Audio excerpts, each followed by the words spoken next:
Okay, so typing, as I was saying, not only for the donor and the recipient typing, but there are certain HLA typing tests that are very specific because they are associated with a particular disease. So disease association, and the commonest which all of us know is typing for HLA-B27.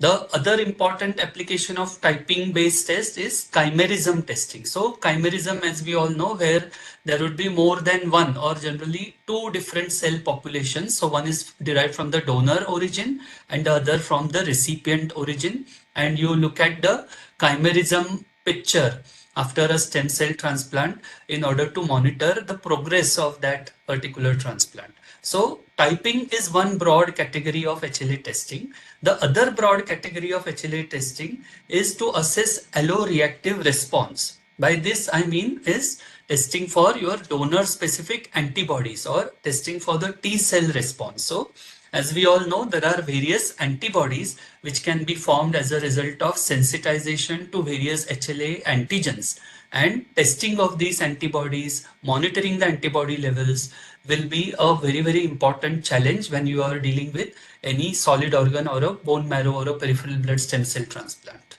Right. So let us first start with some basics. As all of us know, HLA stands for human leukocyte antigen, and it is a gene complex encoding the major histocompatibility complex proteins in humans, right? And it is expressed on the surface of almost all the cells that are responsible for lymphocyte recognition and antigen presentation. We all have read about this in our immunology, right? Histocompatibility, as I said, is crucial for pre as well as post-transplant management. And HLA antibodies are key in getting and keeping the allograft safe and alive.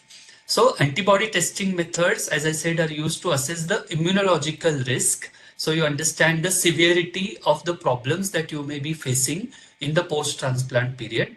And a lot of laboratory expertise is needed to interpret these testing results. So this is truly a multidisciplinary approach where you have the immunologist, you have the transfusion medicine specialist, you have the HLA laboratory members, and they sit together and then give their opinion about the suitability of a particular donor in a particular scenario pre-transplant.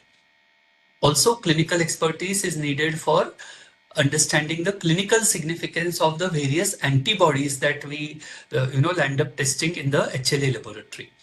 So let us try and understand again a little basic information. So this HLA is related to chromosome number 6. The short arm of chromosome 6 in this particular region, you can see that there is the HLA region, and basically when you are talking about HLA, you will deal with class 1 HLA, which includes A, B and C HLA types, and class 2 HLA, which includes the DR, DQ and DP types. Of course, there is class 3 and various other HLA about which we can read in our textbooks, but currently what we will do, as is shown in this table, is try and understand the most important, clinically important class 1 and class 2 HLA.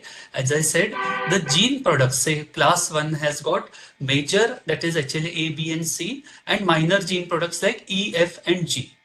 Okay, these are all present on nucleated cells, and their function is identification and destruction of abnormal or infected cells by cytotoxic T cell mechanism by presenting it to CD8 positive cells, right? Whereas HLA class 2 will include HLA DR, DQ and DP, and there are some minor like HLA DM, HLA DO, etc. Now these are typically present on B lymphocytes, macrophages, dendritic cells, activated T cells and endothelial cells, and they do the function of identification of foreign antigen and presenting it to the helper T cells, which are CD4 positive cells, right? So HLA typing is also known as tissue typing, and it is important. So traditionally, this was first implemented in evaluating the family members of in the kidney transplant scenario, basically, because the basic fact is that the family members will share at least one haplotype, with each other. So HLA typing, in order to ascertain that people who are donating the kidney to one family member, so they are indeed, establishing the same relationship as they are claiming. Okay, so degree of match is an important consideration in choosing the correct donor from the family member, because all of us may not match to the same extent within the same family also, right? As I said, each individual will inherit one haplotype of HLA genes from each parents. So in the renal transplant scenario, which is the most common solid organ transplantation done worldwide today, you look at the HLA-A, HLA-B, and the HLA-DR. So you do A, B, and DR typing. So DR beta 1 antigens, these are regarded as the most important consequential HLA in the renal transplant scenario. Okay, so when we are talking further about HLA and transplantation, what we need to know is how to read the HLA. So there is the WHO nomenclature system, where first you will have the prefix, which is the HLA. So you may have HLA-A, HLA-B, HLA-C, or HLA-DR, and so on. So that is the prefix, which is followed by a hyphen, which is used to separate the gene name from the HLA prefix. And then you have the A or B or DR or whatever, that is the gene. After which you have a asterisk, which is known as a separator, which is followed by the first field. So here you have HLA-A O2. Okay, again after that you will have a field separator, and then there will be the second field, the field 2, which is the specific HLA protein.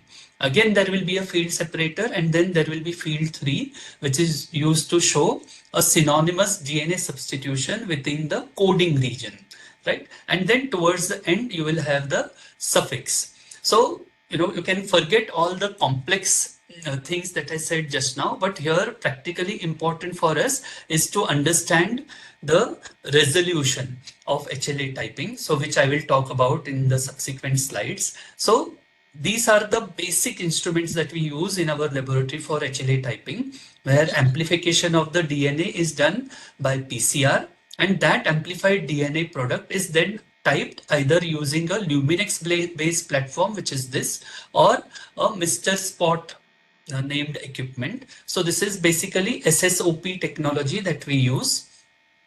So basically, if you look at the various methods of HLA typing, it has evolved with serology as the basic method of typing, which was non-sequence based typing, and where antibodies specific to HLA proteins were used. So the typical 96-well platform was used for manual typing, serotyping.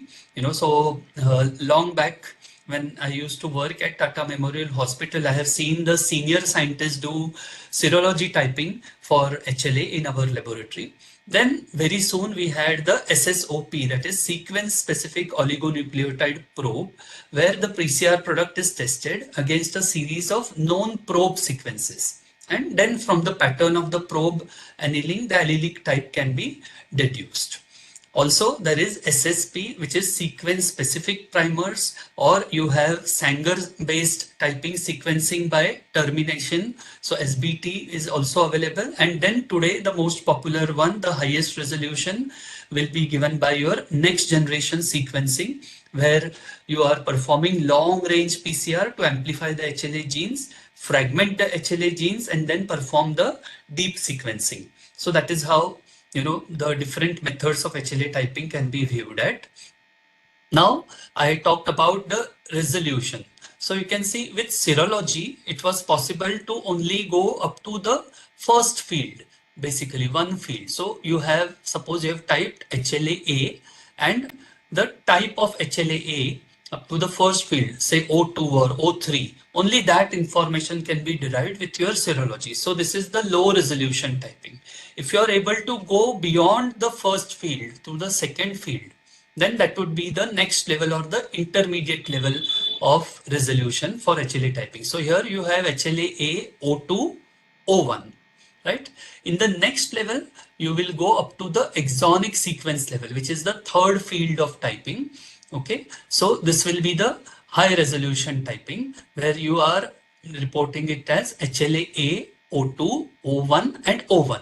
Okay, and then finally the full DNA sequence also, or the fourth field of typing, where you can go till the level of HLA-A, O2, O1, O1 and 134, right? So that is basically the clinical relevance of resolution. So generally these days for the solid organ transplants, a low and medium resolution typing is still okay, right? Because you are not actually doing a complete matching. But a complete match between the donor and the recipient, a 10 on 10 or a 12 on 12 match, is necessary for the bone marrow or the peripheral blood stem cell transplantation scenario, hematopoietic stem cell transplants. And there you do a high resolution typing. So next generation sequencing is very commonly used for large scale high generation typing. So this is the actual, the output, the equipment output of a HLA typing. So this is typically showing you a ABDR report after your HLA typing, the testing. Next, we'll try to understand about the antibody testing. So again, here we are not doing the molecular typing, but we are looking at the antibodies, and cell-based assays are subject, as we know, are subject to false positive results, which may be caused by either non-HLA antibodies or auto-antibodies, etc. And there may be antibodies in very low titer or very low level, which may still have some clinical relevance. So these assays are now routinely augmented by solid phase assays, which have significantly improved the sensitivity and specificity, right? So if you look at the solid phase assays or the various assays, cell-based assays that are available. So basically the lymphocytotoxicity test, where we have the testing for T cell and B cell. So basically the CDC cross match, complement mediated cytotoxicity or complement dependent cytotoxicity test, is the CDC test. So all of us must have read about this test, which was the basic requirement. And even today, the nephrologists or the transplanters, they look at the results of CDC first, because even the regulations, the national, international guidelines, they mandate a negative CDC. So if your CDC is negative, then you can go further, investigate further and go ahead with the transplant. So how today the CDC has been enhanced. So in 1969, basically Patel and Terasaki were the scientists who described the basic CDC methodology, which was then standardized, and the NIH protocol for cytotoxicity testing was published in the next year. And then later on you had various modifications to these CDC methodologies, like adding the anti-human globulin to enhance the cytotoxicity or the sensitivity of this test. Then very soon we had the ELISA based test and the flow cytometry based assays. And today the solid phase assays are available, and we use a combination of different assays, at least 2 different technologies, to make the clinical decision in this transplant scenario. So a little bit about solid phase assays. So here what we do is we have these various polystyrene beads that are available for testing, and these beads are coated with various HLA antigens, right? And in this equipment, which is known as the Luminex, as the name suggests, there are various laser beams through which these beads will pass. So what happens is that if there is an antibody or multiple antibodies, depending upon what antigen is coated on this bead, this antibody will attach to this bead, the antigen coated over the bead, and then it will be tagged with a phycoerythrin based anti-IgG antibody, and it will be detected, and it will give a output which will be measured in terms of mean fluorescence intensity, or MFI, which we call as a short form MFI values, and those will be used for correlating the quantum basically of the antibodies that are detected. So if you look at solid phase immunoassays, they have really revolutionized the field of antibody testing, because they have improvised the sensitivity, specificity, the time that is taken, and the efficiency of the testing for antibodies. And they have also reduced the reactivity of the antibodies to non-HLA antigens, which can be like an interference basically when you are evaluating a patient for any donor specific antibodies, right? So test for antibodies to most but not all the HLA antigens with the help of commercially available kits is now possible. So there are different manufacturers like Luminex, GenProbe, One Lambda, etc., who provide these antibody testing solutions. So over here, so these are basically bead-based assays. So I would like to explain the basis of these bead-based assays. So you may have pooled HLA antigens where there is either a lysate or class 1, class 2 and a mixture of class 1, class 2 antibodies, and you may just perform a screening. So first, let us understand the lysate-based cross-match, where you perform the lysate of the donor white blood cells and then you interact it with the plasma of the recipient. So if there are any antibodies in the recipient which are directed against the donor, you will get a reaction, a positive reaction, which will be quantified as a MFI value. So this is known as a Luminex cross-match. Basically, it is just a lysate cross-match.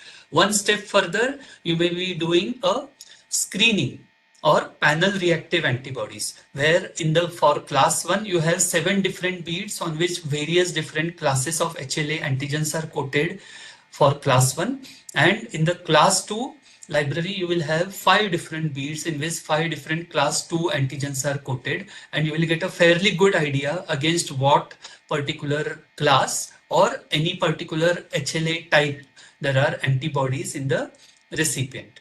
And then if you want to actually find the specificity of the antibody, then you go ahead with a single antigen bead assay, where the beads are coated with recombinant single antigens. So they do not have mixtures of different HLA antigens. So one antigen is attached to one bead. So as far as the order of sensitivity is concerned, the single antigen bead is the most sensitive, followed by your DSA and screening. So this is how the report looks for the class 1 and class 2 screening. You can see here the class 1 results and the class 2 results. In class 1 there are 7 beads which have been noted over here, and for class 2 there are 5 different beads, and you have a positive and a negative control, and you have the patient screening results over here, right, which you quantitate in terms of, again, mean fluorescence intensity, MFI, right?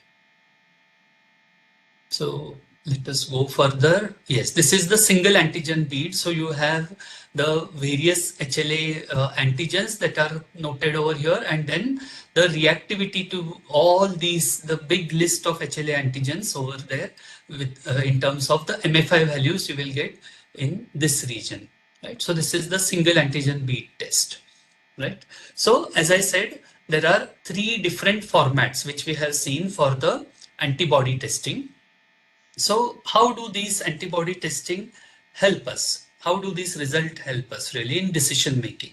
So first thing that I want everyone to understand is that antibody result is like a snapshot in time, basically. So you have to understand it in the correct perspective, because changes in antibody results will keep on happening, and a single result is not as important as a trend that is observed in the various results. So just doing one antibody test and then saying that, okay, everything is fine, can be misleading actually. You have to do testing at various levels, at various time points during the transplant process.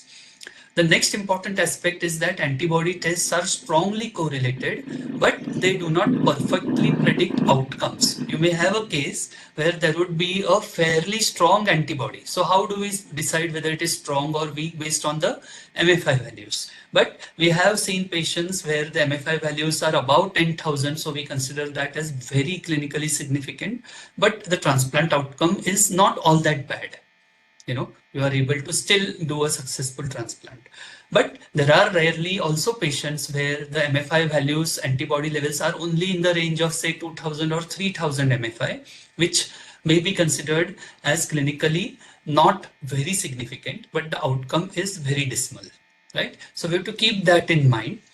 Then the optimal monitoring frequency for post-transplant antibody testing has not been established. So if you talk to institutes, they will have their own protocols. Some of them will screen only once or twice after the transplant, whereas there are others who do, testing every month for the first 3 months, and then every 3 months, followed by every 6 months, and taper it off, right?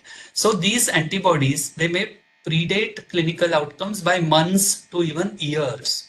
Okay, so today you may have a donor specific antibody detected, but clinically everything is fine.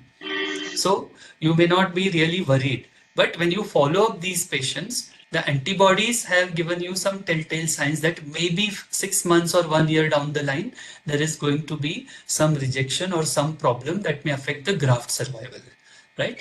Also, as I said, the antibody presence and the MFI value do not reliably predict the severity of the pathology that we are dealing with. So don't just understand the MFI values, or don't just go by the MFI values, and don't just go by one single test. At least perform two different tests of two different principles basically.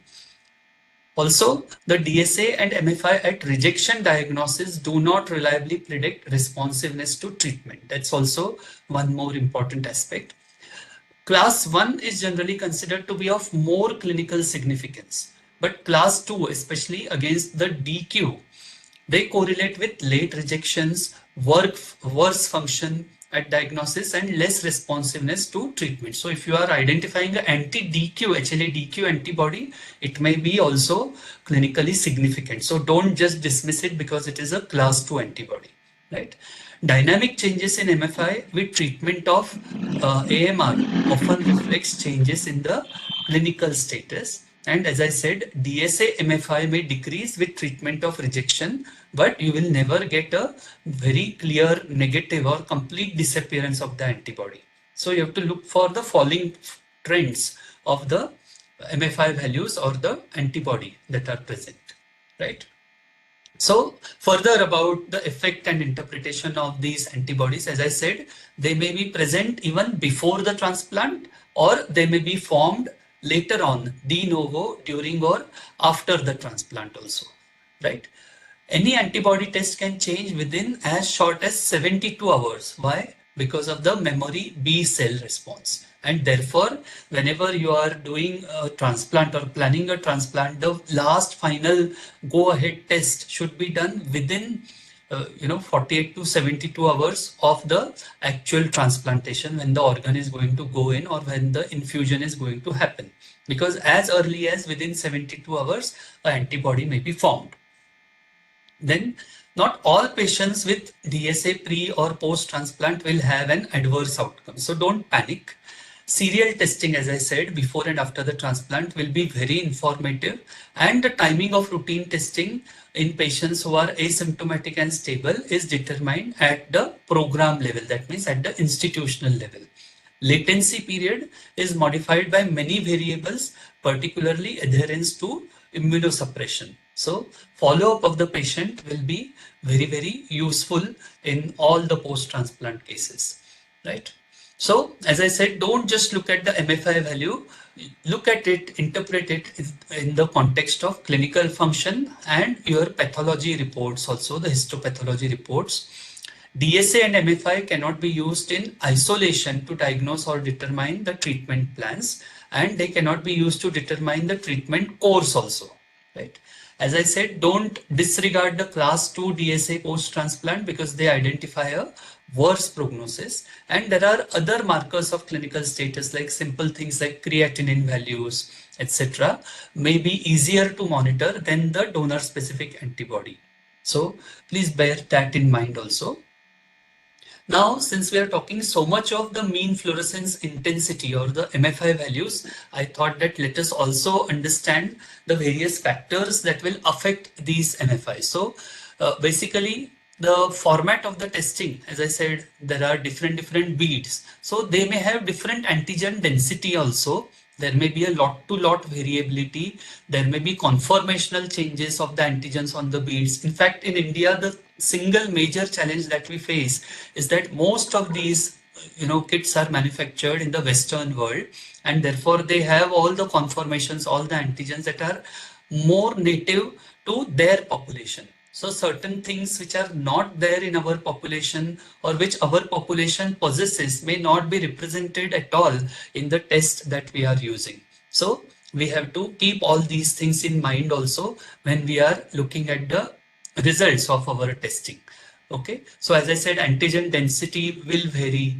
Other non-HLA antibodies will also non-specifically bind to various beads. So non-specific binding has to be kept in mind. Interference with various other factors when you are doing antibody testing is very important. And also sharing of target epitopes needs to be kept in mind when you are interpreting your antibody based tests, right?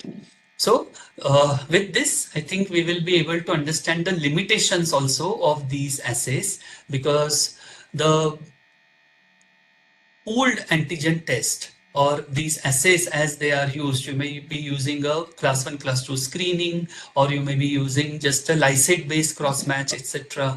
You need to know what are the limitations of these assays. Like the lysate based cross match may be missing your DP and DQ antibodies totally. You know, your pooled, as I said, the antigens may not be expressed properly and you may be missing on certain antibodies. So you need to understand the limitations of the assay format and therefore use two different tests which will complement each other. Therefore, a complete and accurate information about patient's HLA antibody is obtained with the use of more than one assay, right? So that is the bottom line which we need to understand.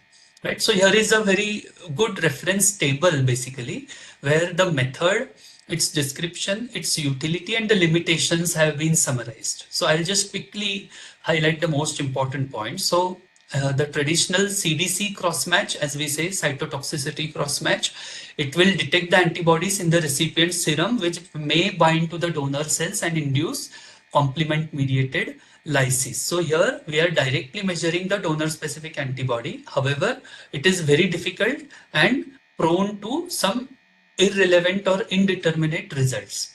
So you have flow cytometry, which is also now available, which will directly measure the donor specific antibody, and therefore the sensitivity is very much better than the CDC cross-match.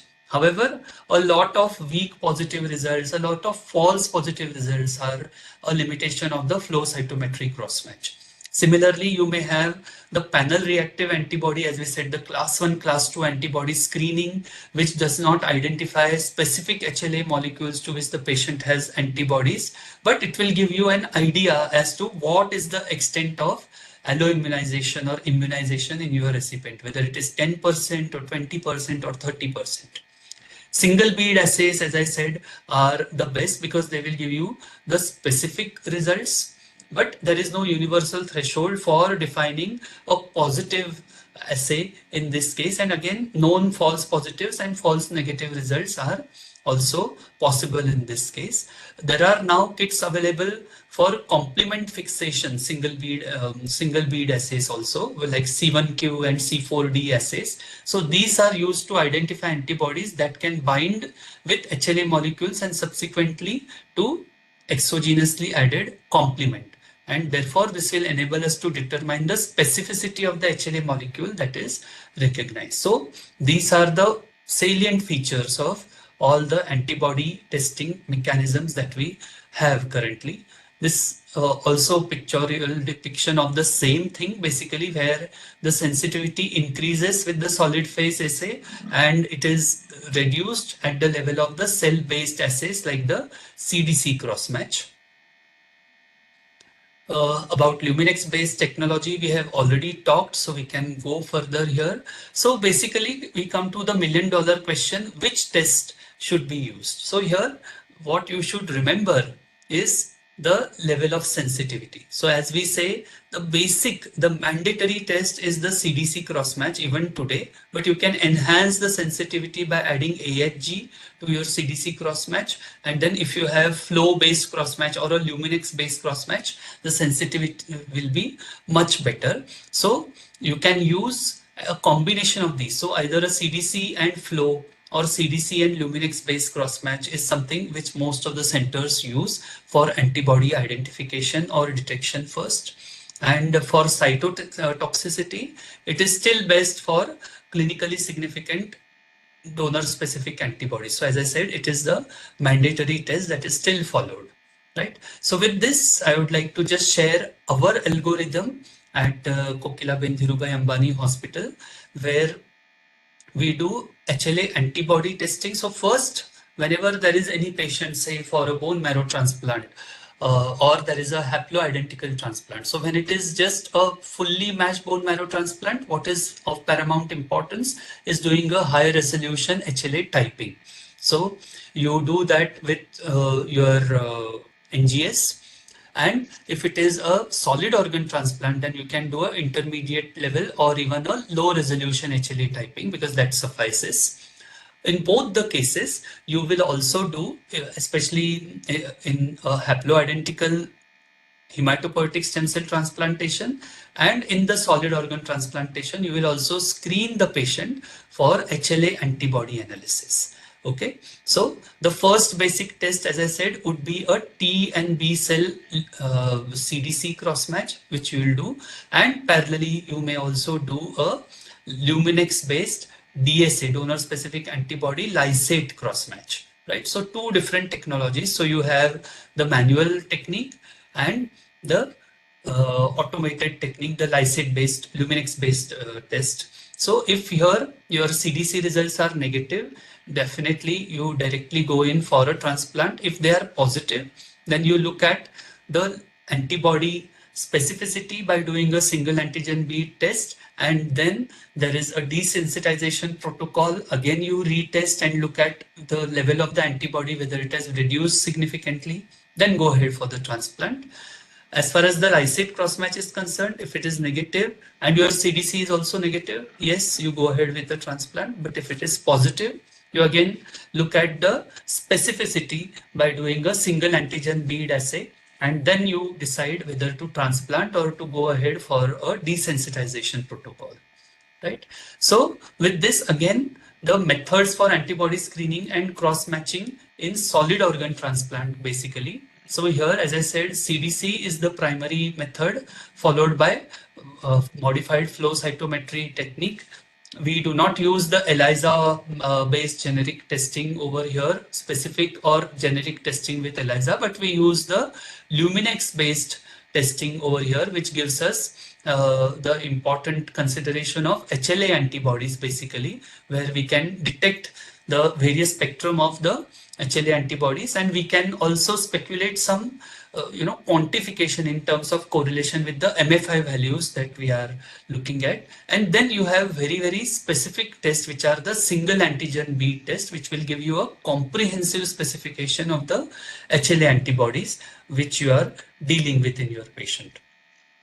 Next comes non-HLA antibodies. I'm sure most of you must have heard about even non-HLA antibodies. So HLA antibodies may be present, but at times along with these HLA antibodies or with absent HLA antibodies, you may have a non-specific reaction, and you may wonder what is it because of. It may be commonly because of the non-HLA antibodies, and these are specifically seen in repeat transplant or retransplanted patients, or they are more in patients, male patients basically, who are young, at a young age they are getting transplanted, etc.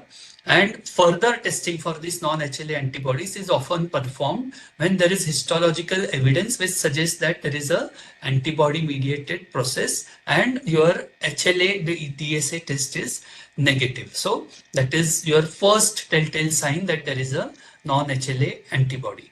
Okay, so the commonest non-HLA antibody is this MIC-A antibody. So MIC-A stands for Major Histocompatibility Complex Class 1 Chain Related Gene A. Okay, so this is the commonest. So there are MIC-A kits that are available today, and this may occur in as high as about 13.9, so about 14% pre and post transplant, about 5% post transplant basically, right? So these are complement activating and fixing antibodies, and they will activate the natural killer cells and lead to interaction with your various proteins in the donor organ and lead to rejection. Also, there are angiotensin 2 type 1 receptor antibodies or endothelin 1 type A receptor antibodies, etc. So all these are the other non-HLA antibodies. You will have anti-endothelial cell antibodies or the Perlecan or the LG3 antibodies or the ICAM4, that is intercellular adhesion molecule 4 antibodies, anti-GBM antibodies, the glomerular basement membrane antibodies, etc. So these are a list of non-HLA antibodies. So please remember, in complicated cases where your donor specific antibody test is negative, you can test for non-HLA antibodies. There is a good chance that they may be present, right? So again, we come back to where we started. So clinical applications of HLA, as I said, stem cell transplant, solid organ transplant, but that's not all. There is also disease association, platelet transfusion. So for the alloimmunized patients, we may look at applet matching, and then those platelets may survive better, and a patient who is really perpetually at a risk of bleeding may be salvaged. Also, for patients who are at risk of TRALI, transfusion-related acute lung injury, or for prevention of certain drug-mediated reactions, and also in forensic sciences, there is a lot of application of HLA, basically, right? So as far as disease association is concerned, you may be looking at class 1.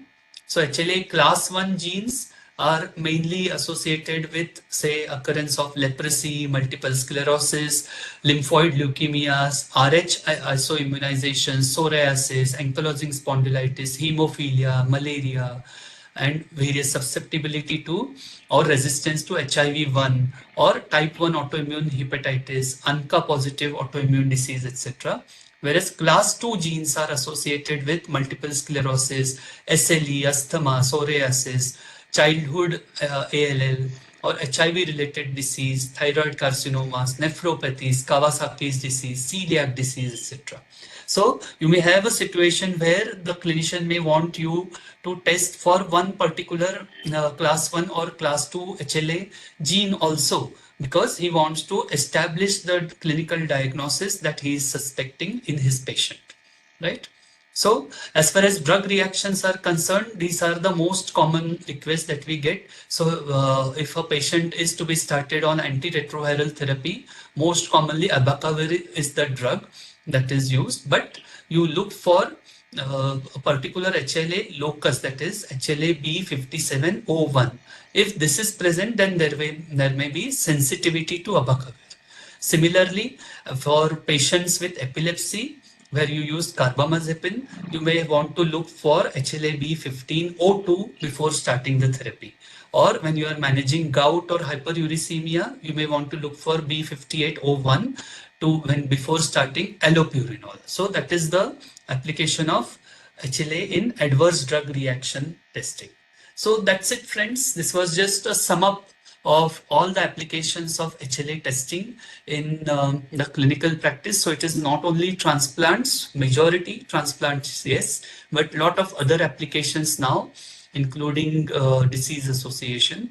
So HLA is a very dynamic field basically, and it has evolved, and every year we see that more and more with improving molecular techniques, more and more information about the unknown HLA antigens, HLA alleles is increasing our knowledge